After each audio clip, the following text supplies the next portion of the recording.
আসসালামু আলাইকুম দর্শক, আশা করি যে যেখানে আছেন আল্লাহ তাআলার অশেষ মেহেরবানিতে সবাই ভালো আছেন, সুস্থ আছেন। দর্শক, এটা আমাদের মিশ্র মাছ চাষের একটি পুকুর। এই পুকুরে আমরা বাংলা মাছের সাথে মিশ্রভাবে পাবদা মাছ চাষ করি এবং এই পুকুরের আয়তন 100%, মানে জলকর 100% এবং পানির গভীরতা এভারেজে 10 ফিট। কিন্তু আপনারা যে জলকরটা দেখতেছেন এটা টোটালি জলকর 100%-এর উপরে হবে, কিন্তু পানির গভীরতা আমরা 10 ফিট ধরলে 100%-এর নিচেই চলে আসে, তারপরে আমরা 100% ধরি। তো এখানে আমরা বাংলা মাছের সাথে মিশ্রভাবে পাবদা মাছ চাষ করি। আমরা দুইটা পুকুরে বাংলা মাছের সাথে মিশ্রভাবে পাবদা চাষ করি, এইটা আর আরেকটা পুকুর রয়েছে আমাদের আরও এক জায়গায়, অন্য জায়গায়। মানে দুইটা পুকুরে আমাদের 100% জলকরের পুকুর। আর এই দুইটাতে আমরা কয়েক বছর ধরে পাবদা মাছ বাংলা মাছের সাথে মিশ্রভাবে পাবদা চাষ করে আসতেছি। আর আপনাদেরকে আমি এর আগের কয়েকটা ভিডিওতে বলেছি এবং দেখাচ্ছি যে আমরা এবার মাছ চাষ করে কোনো পুকুরে সফলতা অর্জন করতে পারতেছি না।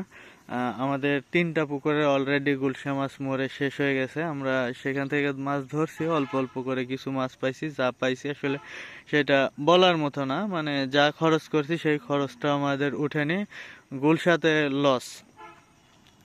তো 3টা পুকুরের গুলশা মরে গেছে, আমরা সেখান থেকে কোনো লাভ করতে পারিনি। আর 2টা পুকুরে আমরা যে পাবদা চাষ করতেছিলাম, আমাদের পাবদাতেও রোগ ধরে গেছে।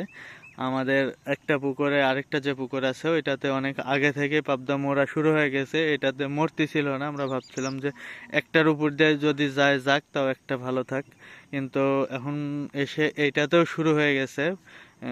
ভাইরাস ধরে গেছে, মাছের ঘাও ধরে মাছ মারা যাচ্ছে। ওইটাতে প্রতিদিন 100, 150, 200 পিস করেও মাছ মারা যাচ্ছে প্রতিদিন।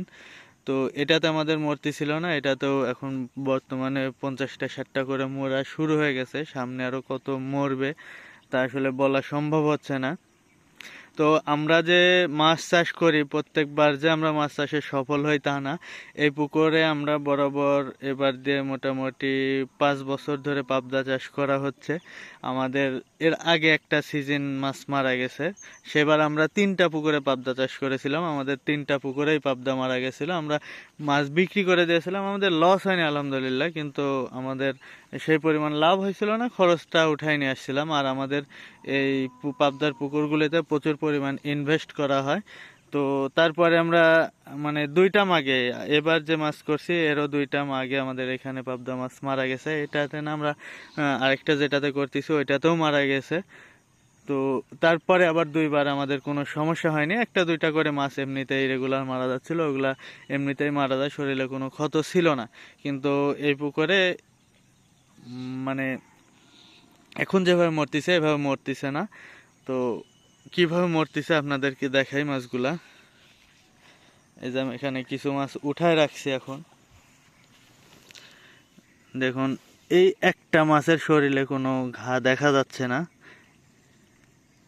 এটার শরীরেও হালকা হালকা আছে এই যে উপর দিয়ে, কিন্তু এই একটা মাছ শুধু ফ্রেশ মাছ, এটার শরীরে ওইভাবে ঘা নাই, হালকা লাল দাগ হয়েছে এই পাশ দিয়ে। তো এখানে 15টা মাছ রাখা আছে, দেখুন এই যে এগুলার দেখুন ঘাও ধরে পচে গেছে একেবারে, এগুলার হালকা হালকা ঘাও ধরছে, এই যে এগুলার এখানে ঘাও, এটার এই যে এখানে ঘাও, দেখুন এই দেখুন এভাবে ঘাও ধরে মাছ মারা যাচ্ছে। আমাদের ওইটাতে প্রতিদিন প্রচুর পরিমাণে মাছ মারা যাচ্ছে, এটাতেও মরা শুরু হয়ে গেছে। তো আর কতগুলা মাছ ছাড়ছে আমরা এখানে, আমাদের এটা 100% জলকর, মানে জলকর 100%-এর উপরে, কিন্তু 10 ফিট পানির গভীরতা হিসাব করে 100%-এর নিচে আসে, তারপরে 100% ধরা হয়। তো এখানে আমরা 1,90,000 পিস মাছ ছাড়ছিলাম, আমাদের কিছু মাছ মারা গেছে, টোটালি 1,90,000 নাই। তারপরেও দেখা যাচ্ছে যে 1,50,000-60,000 প্লাস মাছ ছাড়া আছে, মানে টিকছে। এরপরে কিছু সাপে খায়, ব্যাঙে খায়, কিছু নষ্ট হয়, আসলে কতগুলা টিকে আছে এটা বলা মুশকিল। তো অনেকে আবার বলতে পারেন যে ভাই এই 100% জল করে আপনি বাংলা মাছের সাথে এতগুলো পাবদা মাছ দিয়েছেন, আপনার মাছ ঘুণ হয়েছে সেই কারণে মরতেছে। কিন্তু আমি আপনাদেরকে আরেকটা পুকুর দেখাই, এটা একটা পুকুর, এগুলো আমার পুকুর নাই, আমার এখানে একটাই পুকুর, আর ওই পাশে ছোট একটা পোনার পুকুর আছে, ওইটাতে বসে এখন বেশি ভিডিও করি। তো এটা একটা পুকুর, এই পাশ পুকুরের ওপারে যে আরেকটা পুকুর আছে, মানে এটা আমার পুকুর, এটা একটা পুকুর, এই পুকুরের ওপারে আরেকটা পুকুর। এটা জলকর 200%। এখানে মাত্র 1,40,000 পিস পাবদা দেওয়া ছিল। ওইখানে আমার পুকুরের চাইতে ওই পুকুরটায় বেশি পরিমাণে পাবদা মারা যাচ্ছে। যদি এখানে হয় ঘনত্বের কারণেই মাছ মারা যাচ্ছে, তাহলে আমার এখানে 100% জল করে আমি মাছ দিছি 1,90,000, আর ওইখানে 200% জল কর 200% মাছ ছাড়ছে 1,40,000। কিন্তু 1,40,000 তো টিকে না। যদি 1,40,000 টিকতো তাহলে তো ভালোই হতো। যা মাছ ছাড়া হয় এটা সম্পূর্ণ টিকে না, নষ্ট হয়, সারা সময় মরে, পরবর্তীতে সাপে প্রচুর পরিমাণে মাছ খায়, ব্যাঙে খায়, তো এভাবে নষ্ট হয়। তো যদি বলেন যে ঘনত্বের কারণে মরতেছে, তাহলে ভাই ওইখানে তো পাতলা, ওইখানে কেন মরতেছে? আর আমার পুকুরের চাইতে অনেক আগে ওইখানে মরা শুরু হয়ে গেছে। আসলে এই বছরটাই সিজনটাই মানে একেবারেই খারাপ অবস্থা। শুধু আমি একা চাষি না, আমার মতো অনেক চাষি রয়েছে, তারা মাছ ঠিক রাখতে পারতেছে না, মাছ মারা যাচ্ছে। এমনও চাষি আছে আমার জানা, আমার দেখা, 200-300 বিঘার মতো পাবদা মাছ চাষ করে, শুধু পাবদা মাছ, বাংলা মাছের সাথে অল্প। আমরা হয়তো বাংলা মাছ বেশি দিই, আমরা বাংলা মাছ এখান থেকে উঠাই ফেলছি, এখন খুব বেশি পরিমাণে বাংলা মাছ নাই। তো তারা ওইভাবে বাংলা মাছের সাথে পাবদা মাছ চাষ করে, 200 বিঘার উপরে পাবদা মাছ চাষ করে। তারা কিন্তু না জেনে না বুঝে 200 বিঘাতে পাবদা চাষ করতেছে না। তারা আমাদের চাইতে মাছ চাষে অনেক সিনিয়র, অনেক আগে থেকে তারা পাবদা মাছ চাষ করে। আমরা তো শুরু করেছি 5 বছর হলো, তারা আরো আগে থেকে মাছ চাষ শুরু করছে। তাহলে কতদিন আগে থেকে মাছ চাষ শুরু করছে যে একটা মানুষ 200 বিঘার উপরে শুধু পাবদাই চাষ করে? সে যদি কিভাবে চাষ করতে হয়, কি কি প্রয়োগ করতে হয়, এখানে আমাকে অনেকেই অনেক রকম পরামর্শ দিতে আসবেন। হ্যাঁ, আপনারা পরামর্শ দেন, কিন্তু অনেকেই বলবেন যে মাছ চাষ জানেন না, আপনি বুঝেন না, তাই আপনার মাছ মারা যায়। এইগুলি আসলে খারাপ লাগে।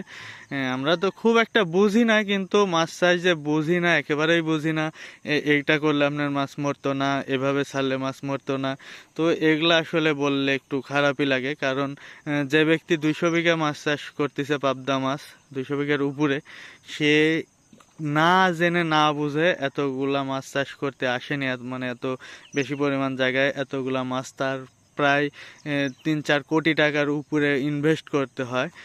তার পুকুরে পরিমাণে এবার মাছ মারা যাচ্ছে। তো আমরা তো মামুলি চাষি, আমাদের মাছ মারা যাচ্ছে, তাদের পুকুরে মাছ মারা যাচ্ছে। তাহলে সে না জেনে না বুঝে, তার পুকুরে বিভিন্ন কোম্পানির লোক আসে যে এই ওষুধ দেন, এই ওষুধ দেন, আসলে কোনো ওষুধেই কাজ হচ্ছে না। আমরাও চেষ্টা করতেছি সারার জন্য, আসলে কাজ হচ্ছে না, মরতেই আছে মরতেই আছে। এখন অনেকে আবার বলতে পারেন যে ভাই মাছ যেহেতু মরতেছে, তাহলে আপনারা বিক্রি করে দিচ্ছেন না কেন? বিক্রি করে দেন, মাছ তো মারাই যাচ্ছে, তাহলে মাছ বিক্রি করে দেন। আসলে পাবদা মাছের একটা গুমর রয়েছে, সেটা আপনাদেরকে বলি। এখন দেখুন, আমার মাছ হয়তো বা 20টাই কেজি আছে। আমি এতদিন যে খাওয়াইছি, খাওয়ানোর পরে আমার মাছ 20টাই কেজি। আমার মাছের বয়স প্রায় 8 মাসের কাছাকাছি। এখন এটা আসছে হলো 20টাই কেজি। আর 8 মাস আগে আমরা যখন ছাড়ি, এটা ছিল 1200 পিসে কেজি। তো এখন আসছে 20টাই কেজি। আর এই মাছটা যদি এখন ধরুন নাও বাড়ে, আমি হয়তো কম খাবার দিচ্ছি, আমার মাছটা যদি 1 মাস থাকে এই পুকুরে, এই মাছ 20টার থেকে অনেক কমে যাবে। কারণ কি, এই মাছের এখন শীতের মধ্যে এই মাছের চর্বি ধরবে। মাছটা এই যে এখন দেখছেন চিকন চিকন মাছ একেবারে, মাছটা আরো ওসার হবে, মাছের শরীরে তেল ধরে মাছটা আরো ওসার হবে, তখন মাছটার ওজন বেড়ে যাবে। তো সেই কারণে আমরা চেষ্টা করি পরবর্তীতে, মানে শীতের আগ দিয়ে বেচা। আর এটা আবার হবে কি, ফাল্গুন চৈত্র মাসে যায়, শীত যখন শেষ হয়ে যেতে লাগবে, তখন এই মাছটার আবার ওজন কমে যাবে। তখন কারণ কি, মাছটার শরীর থেকে চর্বিটা কেটে যাবে, চর্বি ছেড়ে দেবে, তখন মাছটা আবার ওজন কমে যাবে। তো শীতের মধ্যে মাঘ ফাল্গুনে এটা বিক্রি করে দেয়, একবারে পারফেক্ট টাইম। আর এখন আমাদের যেহেতু 20টাই কেজি, এই মাছটা 20টাই কেজি বিক্রি করলে আমরা এখান থেকে লাভ করতে পারবো না। আমাদের যে পরিমাণ ইনভেস্ট করা হয়েছে এখানে, এই 20টাই কেজি মাছ যদি বেশি, আর এখন যে বাজার বর্তমানে, এই বাজারে যদি আমরা 20টাই কেজি মাছ বিক্রি করে দিই, তাহলে আমরা এখান থেকে খরচ উঠাই নিতে পারবো না। তো সেই কারণে আমরা চেষ্টা করতেছি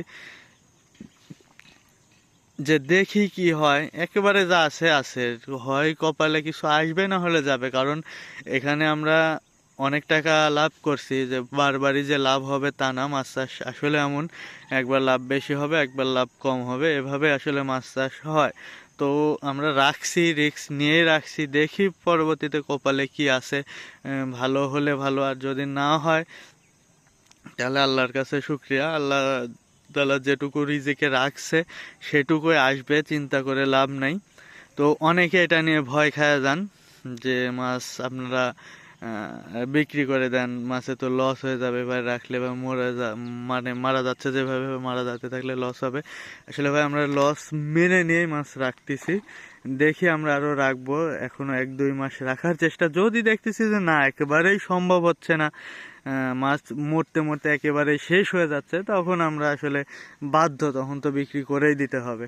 আর যদি দেখা যাচ্ছে প্রতিদিন 50টা 100টা এভাবে মরে, 2 মাস পর্যন্ত যদি এভাবে মরে, তাও আমরা মাছ রাখার চেষ্টা করব। কারণ এখন বাজার একেবারেই খারাপ এবং মাছটা ছোট। এই মাছ এই বাজারে বিক্রি করলে আসলে লাভ করা সম্ভব না।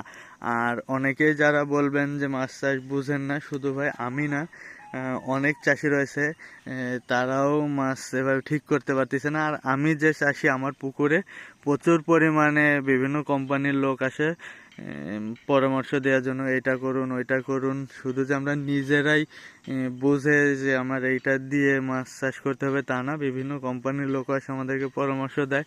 তাদেরকে বলে আপনি পুকুর নেন, আপনার কাছে ছেড়ে দিয়ে আপনি মাছ ঠিক করে দেন।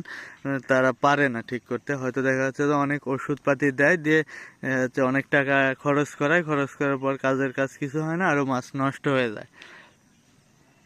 তো এমন কিছু কিছু সময় আসে মাছ চাষের একটু দুর্ঘটনা ঘটে। যেমন গত 2 সিজন আগে আমাদের 3টা পুকুরে পাবদা মাছ মারা গেছিলো, তখন আমরা 3টা পুকুরে চাষ শুরু করছিলাম। তারপরে মারা যাওয়ার পর আমরা 3টা পুকুরে আর করিনি, বাদ দিয়ে দিয়ে একটা পুকুর বাদ দিয়ে 2টা পুকুরে শুরু করছি। এখন তারপরে রানিং 2টা পুকুর, এবার 2টা পুকুরেই মাছ মারা যাচ্ছে। সামনে যে আমরা মাছ এবার যে মারা যাচ্ছে পাবদা মাছ, এবার যদি মরেও যায়, দেখা যাচ্ছে আমার এখানে 5-10 লাখ টাকা আমার লসও হয়ে গেছে চাষ করে, তাও পরে আমি এই পাবদা মাছ করা ছাড়বো না। সামনের বার আবারও করবো ইনশাল্লাহ, এখানে হোক বা অন্যখানে হোক, যেখানে হোক, সামনে আমরা আবারও পাবদা মাছ চাষ করব। তো আসলে মাছ চাষটাই এমন, কখনো সফলতা আসবে, কখনো ব্যর্থতা আসবে। অনেক সময় দেখা যাচ্ছে যে কেউ ব্যর্থই হচ্ছে, কেউ সফল হচ্ছে, আবার ব্যর্থতা আসতেছে, আবার সফল হচ্ছে। তো আমাদের ক্ষেত্রেও তাই হবে, দেখা যাচ্ছে যে এবার ব্যর্থতা আসছে, এবার কোনো পুকুরে আমরা সেভাবে লাভ করতে পারিনি। তো সামনে যে লাভ হবে না তা না, সামনে আল্লাহ তাআলা চাইলে আমাদেরকে আরো, এবার যে লসটা হয়েছে সেই লসটা পুষায় দিয়ে আরো বেশি লাভও দিতে পারে। আবার যদি আল্লাহ তাআলা মনে করে যে না, আবার ক্ষতি করবে, আসলে এগুলো একটা পরীক্ষা। তো আল্লাহ যদি চায় তাহলে আবারও লস হতে পারে, আর আল্লাহ তাআলা যদি চায় তাহলে এবারের ক্ষতি পুষায় দিয়ে সামনে আরো লাভ হবে ইনশাল্লাহ। তো এই পর্যন্তই, সবাই ভালো থাকবেন, সুস্থ থাকবেন।